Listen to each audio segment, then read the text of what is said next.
Aloha. I'm Senator Roz Baker, Chair of the Senate Committee on Commerce and Consumer Protection. We recently held a joint informational briefing with our House counterpart, Representative Herkes, Chair of the House Consumer Protection and Commerce Committee, to receive the report from the Mortgage Foreclosure Task Force created by the Legislature in 2010. They provided us with information last session, and the results of a lot of their work came to fruition in the enactment of Act 48, which was the major reform of our mortgage foreclosure laws to provide consumers in our state with greater protections when they're dealing in a foreclosure situation, as well as to make sure that there was an independent third-party review of those actions.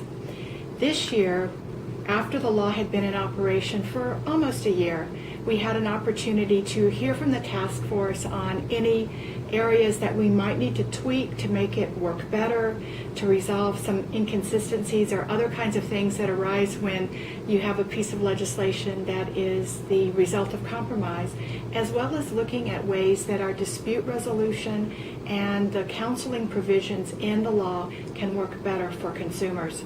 So we will be looking at those pieces of legislation. We'll introduce measures to implement the task force recommendations. We'll hold hearings and see where they go. The other feature that we will be working on this year in conjunction with the task force recommendations is to take a look at the lien foreclosure mechanism for homeowner associations and condominium associations.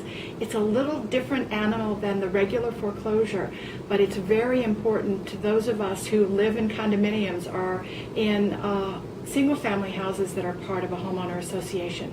We want to make sure that those laws work for the associations as well as for the owners of those condominiums and homes. So we look forward to a full review of these matters, and we welcome the public to be a part of that process by going to our website, reviewing the full recommendations of the task force, and then watching for hearings as they come up later in the session. Aloha.